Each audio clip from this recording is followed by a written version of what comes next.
Para você que nos ouve no programa Refrigério e Paz, que vai ao ar todos os domingos, às 6 horas da manhã.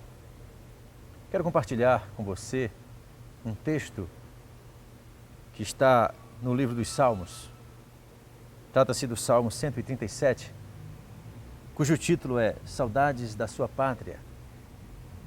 E diz assim: às margens dos rios da Babilônia, nós nos assentávamos e chorávamos, lembrando-nos de Sião. Nos salgueiros que lá havia, pendurávamos as nossas harpas, pois aqueles que nos levaram cativos nos pediam canções, e os nossos opressores que cantássemos, que fôssemos alegres, dizendo: entoai-nos alguns dos cânticos de Sião. Como, porém, haveríamos de cantar o canto do Senhor em terra estranha? Se eu de ti me esquecer, ó Jerusalém, que se me resseque a minha mão direita. Apegue-se-me a língua ao paladar, se me não lembrar de ti. Se não preferir eu Jerusalém à minha maior alegria. Contra os filhos de Edom, lembra-te, Senhor, do dia de Jerusalém, pois diziam: arrasai-a, arrasai-a, até os fundamentos. Filha da Babilônia, que has de ser destruída, feliz aquele que te der o pago do mal que nos fizeste. Feliz aquele que pegar teus filhos e esmagá-los contra a pedra. A pergunta que fazemos imediatamente nesse texto é: por que este toque de violência no final? O que é que faz com que uma pessoa que está recitando, produzindo um poema tão belo como um salmo, termine falando de violência? O que é que produziu isso na cabeça do escritor? Por que é que ele prefere dizer isto vingativamente, referindo-se à Babilônia, embora ele teria estado, aqui ele já está livre, mas ele fala como tendo estado no cativeiro babilônico. O salmo foi escrito fora do cativeiro, mas por quem já esteve lá. Nós nos assentávamos e chorávamos. Então o escritor fala de um tempo de angústia, um tempo de dor, um tempo de massacre, um tempo de ditadura, de demolição das liberdades. E assim ele termina o salmo se vingando, dizendo a Deus para vingar, para esmagar os filhos da Babilônia com a pedra.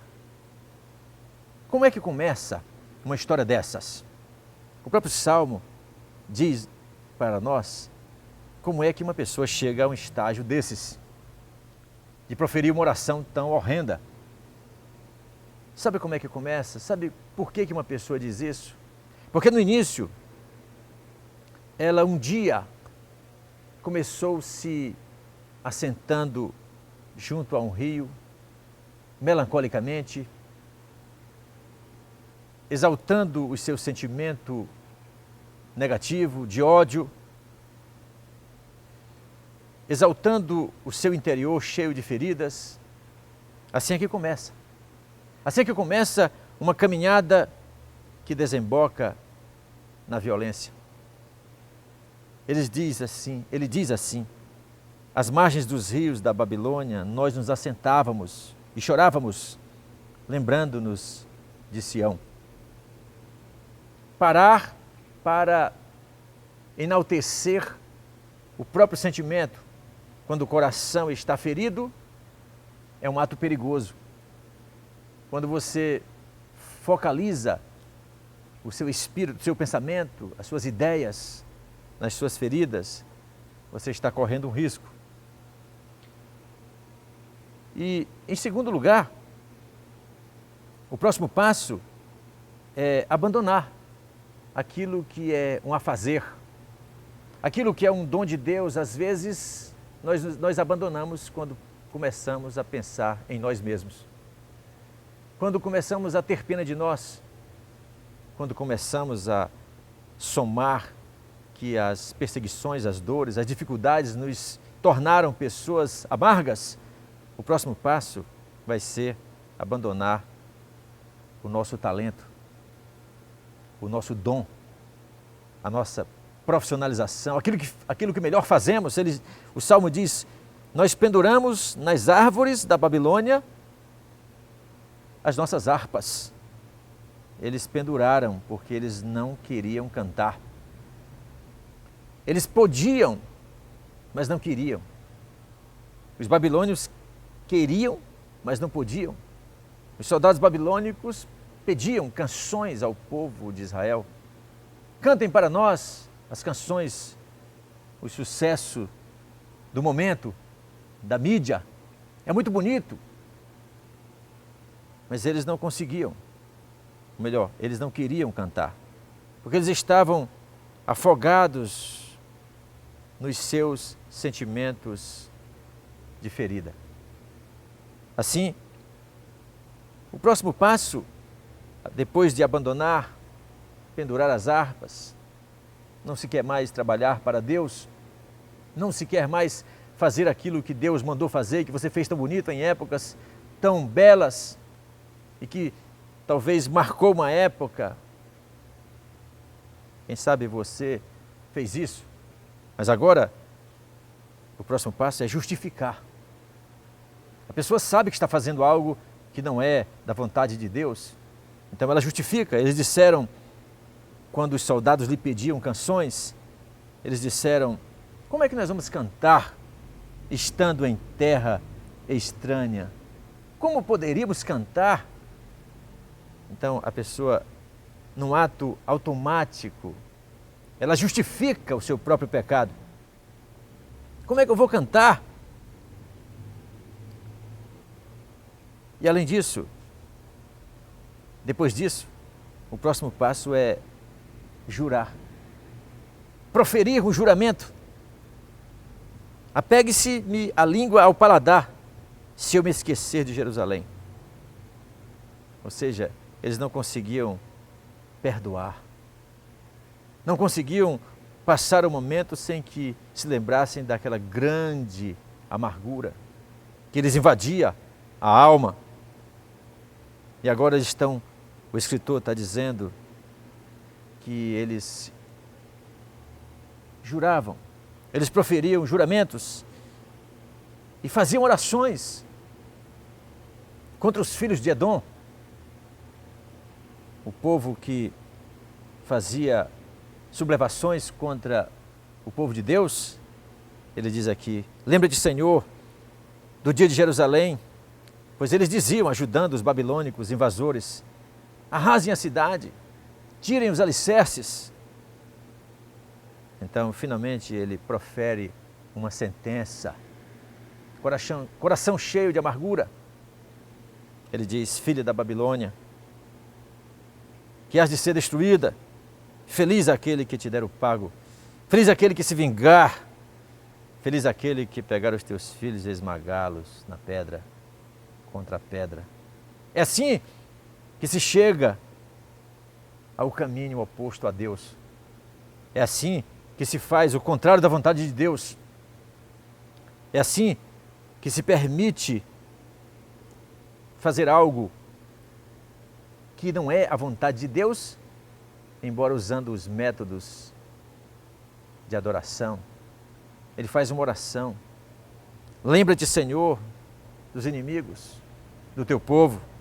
Mas ele faz uma oração desejando o mal. Nesta manhã, eu quero chamar a sua atenção para o fato de que muitas vezes é possível que, sem querer, não propositadamente, é verdade, nós nos deixamos levar pela força destes sentimentos inferiores. Quando você eventualmente se assentou para chorar as suas mágoas, para lembrar, para historiar o seu sofrimento, seja de parente, seja de um superior, seja de alguma outra pessoa dentro do seu relacionamento ou fora. Quando você se assentou, então você começou a valorizar aquilo que há de ruim e de negativo na sua mente. É possível que você tenha feito isso. Quero chamar a sua atenção para ter o cuidado de você não cair onde o escritor caiu, ou caíram aqueles que estavam, a quem ele descreve, o povo judeu na Babilônia. Chamar a sua atenção para não abandonar aquilo que Deus lhe deu. Não abandone o seu trabalho, a sua obra de caridade, aquela ajuda que você faz rotineiramente há anos, fazia, aquelas pessoas carentes, aquela visita ao hospital, ao abrigo, aquela ajuda, aquela cesta básica, aquele levantar do mendigo, aquelas roupas que você dava para aquelas pessoas desabrigadas e que por um momento de amargura pessoal você deixou de fazer, você pendurou as suas harpas, você disse: eu não vou mais fazer isso. Como é que eu vou fazer a obra de Deus se eu estou em sofrimento? Como é que eu vou trabalhar para Deus se os meus inimigos me oprimem? Não justifique. Não tente justificar o pecado. O pecado nunca é justificável. Nós nos enganamos a nós mesmos. Nós pensamos que a nossa argumentação nos convence. Finalmente, ela não nos convence. Ela nos engana. Porque ao justificar, você se deixa ficar mais endurecido, mais enrijecido para a obra de Deus. Quanta gente está precisando do seu trabalho, de você voltar a tocar na igreja, voltar a instruir a outros, ensinar a muitos, ministrar para jovens, cuidar de crianças, e você se deixou levar por sentimentos. Que você não caia nunca, jamais, no erro grave de ajuramentar coisas, palavras, proferir palavras contra eventuais inimigos, pessoas que vivem para fazer mal às outras. Que você nunca faça uma oração pedindo castigo para essa pessoa. Seria caminhar na estrada errada. Seria colocar os seus pés no caminho da estrada do sangue, às vezes. Tenha cuidado, para que no final você não se regozije se algum inimigo seu cair. O sábio Salomão disse, certa vez: não te alegres se teu inimigo cair. Assim, que esta palavra penetre o seu coração. Fale o Espírito Santo hoje indelevelmente na sua alma, curando a sua alma de toda ferida.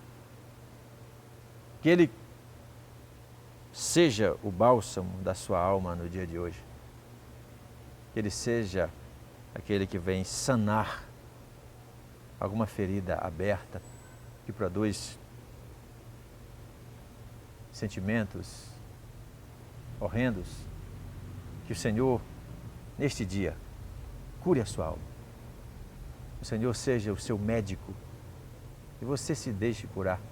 Você volte atrás, volte para a casa do Senhor, volte para o trabalho do Senhor, volte para a obra de caridade, volte para ser um levita, volte para o Senhor. Tire a sua harpa de onde você pendurou, para de lamuriar. Levante-se e seja novamente este ministro, esta ministra valiosa, de Deus. Deus o abençoe. Deus abençoe você ricamente. Amém.